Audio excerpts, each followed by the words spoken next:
Үннийг хэлэхэд би дуусах хүртлээр худлаа ярихаар төрсөн хүн байв.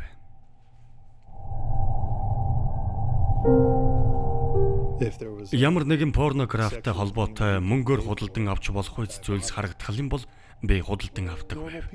Энгийн хүмүүст бол 8 км явж ажилдаа очих замдаа 20 удаа өөр ёс суртахуунгүй зүйлс хийх хүсэл төрдөг байх. Энэ нь мэдээж энгийн зүйл биш ч миний амьдрал тийм л байсан юм.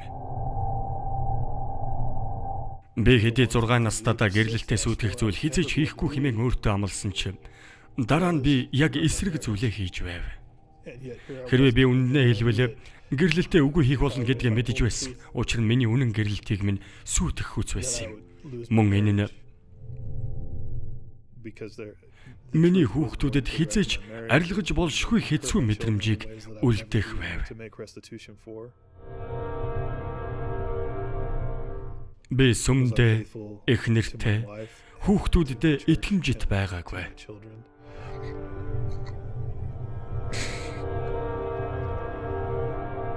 When my son turned 7, Би хүүгээ 7 нас хүрэх үед удахгүй тэрнийг 8 хүрээд баптизм хүртэх ёстойг ухаарсан юм. Ийм байдалтайгаар би тэрэнд баптизм хүртэж чадахгүйгээ мэдэж байлаа.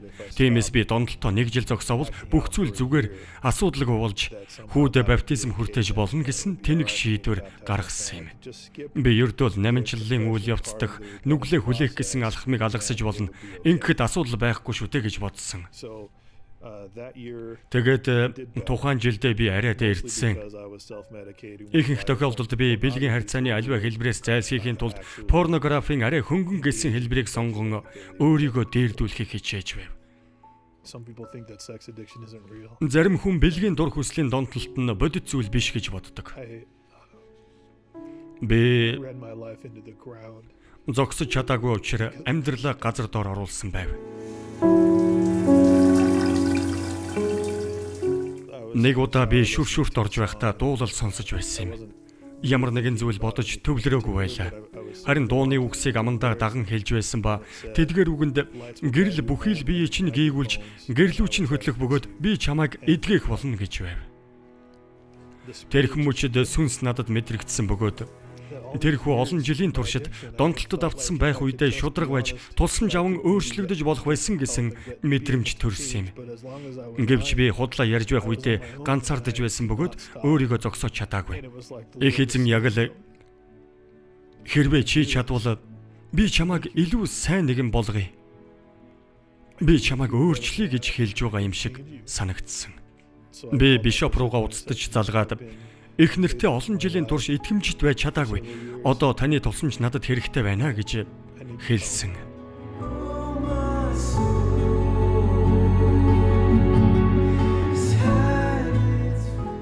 Миний энэ байдал их нэрт минь маш том цочрол өгсөн. Дараагийн өдөр нь салах өргөдлөө өгөхийн оронд их нэр минь намайг гэрээс минь явуулсан.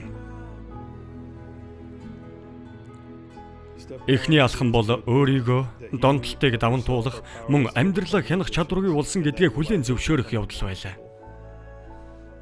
Донтсон хүний хувьд та би хэрвээ ялагдахыг хүлээн зөвшөөрвөл надад юу үлдэх юм бэ гэж бод. Энэ нь донтолтоос эдгэрэхэд эхний алхам болно. Намайг шудраг байж донтолтоо даван гарах хүчгүй, амьдралаа хянах чадваргүй, цаашид энэ байдлаа зохицуулах боломжгүй гэдгээ хүлээн зөвшөөрч эхлэх үед амьдралд минь найдвар урсаж орж ирэн эхэлсэн юм.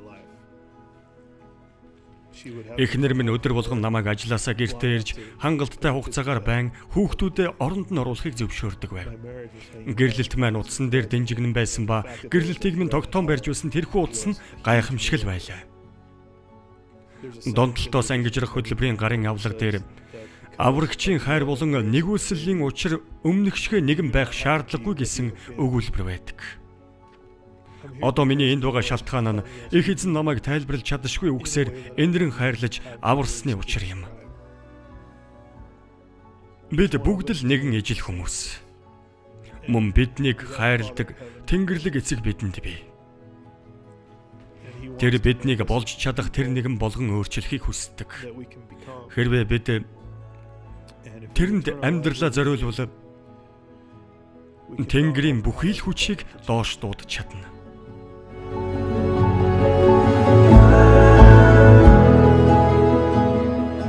Энэ бол миний гэрчлэл.